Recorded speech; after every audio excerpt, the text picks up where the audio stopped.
Hello DC fans, welcome back to my channel Dastaan TV. जैसा कि आप जानते हैं विंटर्स का सीज़न चल रहा है, तो मैंने सोचा एक बैटमैन की विंटर थीम की कॉमिक बुक स्टोरी को एक्सप्लेन किया जाए। तो इस वीडियो में मैं बैटमैन नोएल की स्टोरी को एक्सप्लेन करूंगा, जो एक छोटी लेकिन इंटरेस्टिंग बैटमैन स्टोरी है।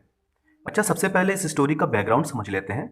इस स्टोरी लाइन में रॉबिन मर चुका है, उसको जोकर ने मार दिया है और बैटमैन पागलों की तरह जोकर को ढूंढ रहा है।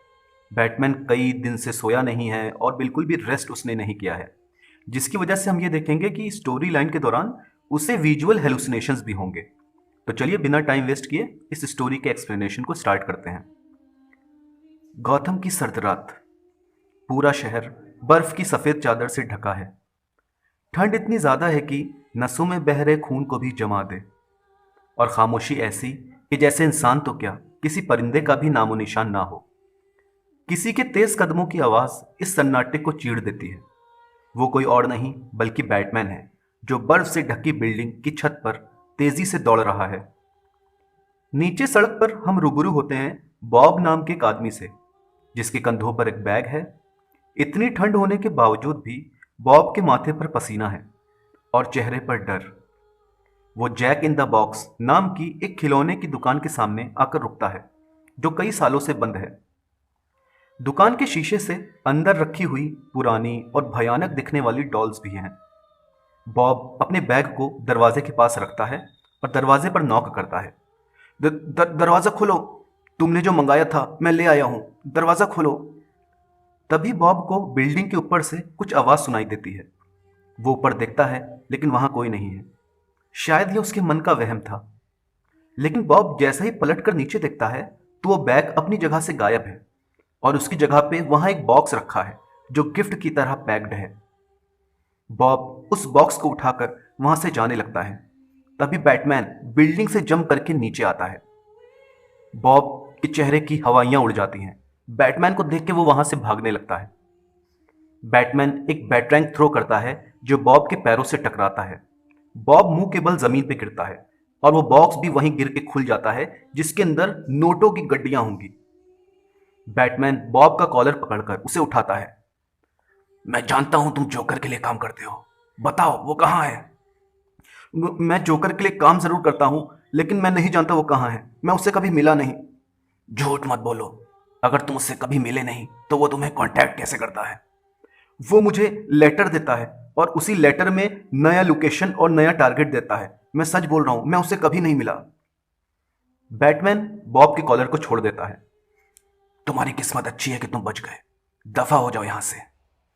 बॉब अपनी जान बचा के वहां से भागने लगता है, लेकिन वो ये गौर नहीं करता है कि बैटमैन ने उसके मफलर में एक ट्रैकिंग डिवाइस लगा दी है। Batman Jack in the Box shop के दरवाजे को एक किक मार के तोड़ देता है। अंदर बिल्कुल सन्नाटा है। धूल इतनी ज्यादा है कि जैसे सालों से वहां कोई नहीं आया। तभी बैटमैन की नजर एक खिलौने पर पड़ती है, जिसके मुंह में एक पेपर स्लिप है। ये स्लिप जोकर ने लिखी है और उस पेपर पर लिखा है, तुम्हारी उम्र बहुत ज्यादा हो गई है बैटमैन, और तुम स्लो भी बहुत ज्यादा हो गए हो। हा हा हा हा। यानी जोकर एक तरीके से बैटमैन का मजाक उड़ा रहा है। बॉब भागकर अपने घर पहुंचता है। एक पुराना अपार्टमेंट जिसका पेंट उखड़ रहा है और हालत बहुत ज्यादा खराब है। यानी हम समझ जाते हैं कि बॉब बहुत ज्यादा गरीब है और शायद इसीलिए वो जोकर के लिए काम करता है। बॉब अपने घर के अंदर जाता है, लेकिन उसका दिल अभी भी जोर से धड़क रहा है। उसे अभी भी ऐसा लग रहा है कि शायद कोई इसका पीछा कर रहा है। तभी बॉब का बेटा टिम एक क्रिसमस ट्री लेके उसके पास आता है। ये क्रिसमस ट्री उसके बेटे ने घर में पड़े हुए कबाड़ से बनाई है। यानी उनकी जो फाइनेंशियल कंडीशन है वो बहुत ही ज्यादा खराब है। बॉब अपने बेटे से कहता है कि अभी नहीं, अभी जाओ, अभी मैं तुमसे बात नहीं कर सकता। टिम अपने फादर की इस बर्ताव से बहुत ज्यादा दुखी हो जाएगा। बॉब को अपनी गलती का एहसास होगा कि उसे अपने बेटे से ऐसे बात नहीं करनी चाहिए थी। वो टिम के पास जाता है और कहता है कि बेटा, तुमने बहुत अच्छा क्रिसमस ट्री बनाया और बहुत ही अच्छा तुमने सजाया है इसे। टिम के चेहरे पे हंसी आ जाती है। वो अपने फादर से कहता है कि पापा, मैं इसमें बैटमैन का भी एक टॉय लगाना चाहता हूँ। बॉब ये सुन के चौंक जाता है कि बैटमैन का टॉय क्यों? बैटमैन तो रात में आता है और वो तो लोगों को डराता है। टिम कहता है नहीं पापा, बैटमैन एक बहुत अच्छा इंसान है।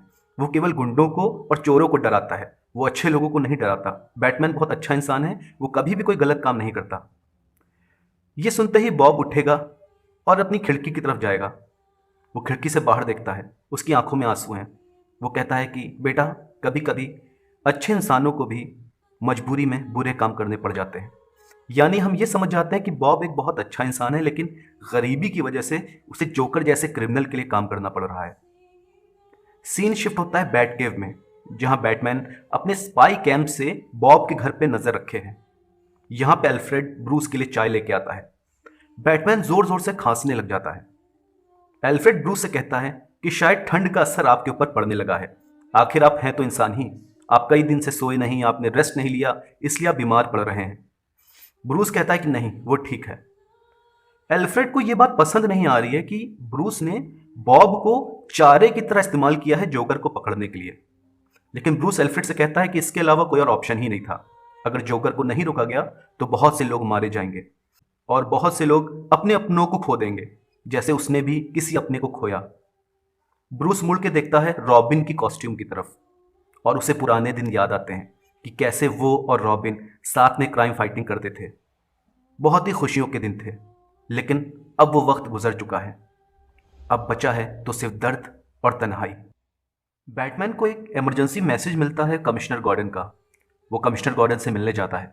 गॉर्डन बैटमैन से बताता है कि शायद कैटवुमन के पास कुछ सुराग है जिससे वो जोकर को ढूंढ सकता है। लेकिन कैटवुमन का यह कहना है कि वो केवल बैटमैन से बात करना चाहती है। बैटमैन गॉथम सिटी के म्यूजियम जाता है। उसे शक है कि शायद कैटवुमन यहां आ सकती है। कैटवुमन वहां आती है, लेकिन बैटमैन को देख के वहां से भागने लगती है। बैटमैन उसे चेज करता है। वो लोग एक बिल्डिंग से दूसरे बिल्डिंग, दूसरी से तीसरे बिल्डिंग जंप लगा रहे हैं। गौथम शहर की ठंडी हवा बैटमैन के चेहरे से टकरा रही है और उसे अपने यंग डेज याद आ रहे हैं, जब वो जवान था और उसने नई नई क्राइम फाइटिंग शुरू की थी। उसे रॉबिन की भी याद आती है, जिसके साथ वो एक बिल्डिंग से दूसरी बिल्डिंग जंप लगाया करता था और चोर लुटेरों को पकड़ा करता था। कैटवुमन एक बिल्डिंग पे जंप करके भागती है। बैटमैन भी उसके पीछे जंप करता है। वो बिल्डिंग की बालकनी को पकड़ता है, लेकिन उसकी ईंट टूट जाती है। बैटमैन एक घायल परिंदे की तरह एक अंधेरी गली में गिर पड़ता है। उसके सर में बहुत तेज दर्द होता है। इस अंधेरी गली को देख के उसे कुछ याद आ रहा है। उसे अपने बचपन के विजन्स दिखाई देते हैं कि जब वो और उसके माँ बाप एक ऐसी ही अंधेरी गली से जा रहे थे तो एक अनजान शख्स ने उसके पेरेंट्स को मार दिया था और वहां से भाग गया था। आखिर बैटमैन को ये क्या हो रहा है? उसके सर का दर्द बढ़ता जा रहा है। वो दोबारा अपनी आंखें खोल के देखेगा तो उसे दिखेगा कोई आकृति उसकी तरफ बढ़ रही है। बैटमैन अपने पूरे होशो हवास में जब वापस आएगा तो देखेगा कि वो तो सुपरमैन है, जिसने बैटमैन की तरफ हाथ बढ़ाया हुआ है। ब्रूस, क्या तुम ठीक हो? तुम्हें चोट तो नहीं लगी ज्यादा? मैं ठीक हूं, मुझे किसी की मदद की जरूरत नहीं है। सुपरमैन अपने एक्सरे विजन से बैटमैन की बॉडी को स्कैन करता है। वो बैटमैन से बताता है कि उसकी बॉडी में कई सारे माइनर फ्रैक्चर्स हैं और वो बीमार है, बहुत ज़्यादा बीमार। क्या सच में ब्रूस तुम्हें मदद नहीं चाहिए? बैटमैन गुस्सा जाएगा और कहेगा, नहीं, मैंने कहा ना, मुझे मदद नहीं चाहिए। हम यहाँ पे देखते हैं सुपरमैन और बैटमैन एक बिल्डिंग की छत से बॉब के घर पर नजर रखे हैं। सुपरमैन को भी ये बात पसंद नहीं आ रही है कि बॉब और उसके बेटे को बैटमैन चारे की तरह इस्तेमाल कर रहा है जोकर को पकड़ने के लिए। बैटमैन सुपरमैन से कहता है कि इसके अलावा कोई और रास्ता ही नहीं है और बॉब भले एक सीधा इंसान है, लेकिन उसने जोकर के साथ काम किया है और जोकर के लिए ड्रग्स को ट्रांसफर किया है, तो उसे जेल तो जाना ही पड़ेगा। सुपरमैन बैटमैन से पूछता है कि फिर उसके बेटे का क्या होगा। बैटमैन कहता है कि वो बॉब के बेटे को डराएगा ताकि वो अपने बाप की तरह क्रिमिनल ना बनने पाए। सुपरमैन को यह देख के ताज्जुब होता है कि बैटमैन आखिर सब क्या बोल रहा है। बैटमैन, तुम्हें हो क्या गया है? तुम बिल्कुल बदल गए हो। मैं जानता हूं रॉबिन की मौत के बाद इतना दर्द सहना तुम्हारे लिए आसान नहीं था, लेकिन तुम क्या भूल गए कि तुम पहले कैसे हुआ करते थे? तुम हमारे साथ क्राइम फाइटिंग करते थे और तुम लोगों में मेरी तरह उम्मीद जगाते थे, लेकिन अब तुम्हें क्या हो गया है? बैटमैन कहता है कि वक्त के साथ कई चीजें बदल जाती हैं। लेकिन बैटमैन को भी मन ही मन याद आता है वो पुराना वक्त, कि कैसे वो सुपरमैन और बाकी जस्टिस लीग मेंबर्स के साथ क्राइम फाइटिंग किया करता था और लोग उसे हीरो मानते थे, गॉर्डन उसे हीरो मानता था। लेकिन शायद अब वक्त बदल चुका है। सुपरमैन बैटमैन को उठा के उसके बैट मोबाइल में बैठा देता है और उससे कहता है कि तुम आराम करो, take care and good night. Superman वहां से उड़ के चला जाता है। बैटमैन भी अपने बैट मोबाइल को स्टार्ट करता है। वो थोड़ा आगे बढ़ा ही होता है कि तुरंत बैट मोबाइल में ब्लास्ट हो जाता है। बैटमैन दूर जाके गिरता है। बैटमैन का पूरा शरीर जख्मी है, उसे बहुत तेज दर्द हो रहा है। तभी उसे दिखता है कि कोई आकृति अंधेरे में चल के उसकी तरफ आ रही है। वो कोई और नहीं बल्कि जोकर है, जो मुस्कुराकर कहता है कि मैरी क्रिसमस बैटमैन, मैं भी तुम्हारे लिए एक गिफ्ट लाया हूं, मौत का गिफ्ट। वो बैटमैन को पकड़कर उसे घसीटने लग जाएगा। बैटमैन इतना ज्यादा जख्मी है कि वो जोकर को रोक भी नहीं पा रहा है। जोकर उसे घसीट के आगे बढ़ाता जा रहा है और बैटमैन को विजन्स दिखाई देते हैं। वो ये सोचता है कि अगर वो मर गया तो गॉथम शहर का क्या होगा। उसे विजन्स दिखते हैं कि पूरा गौतम शहर जल रहा है, लोग आपस में लड़ झगड़ रहे हैं, कत्ल चोरी चकारी हर जगह फैली हुई है, पूरा गौतम शहर जल के राख हो रहा है। और दूसरी तरफ कमिश्नर गॉर्डन को जेल की सजा हो रही है क्योंकि उसने बैटमैन जैसे विजिलेंटी की मदद की। नहीं, वो ऐसा नहीं होने दे सकता, उसे अपने आप को बचाना होगा। लेकिन बैटमैन के शरीर में इतनी ताकत ही नहीं बची है कि वो जोकर को रोक पाए।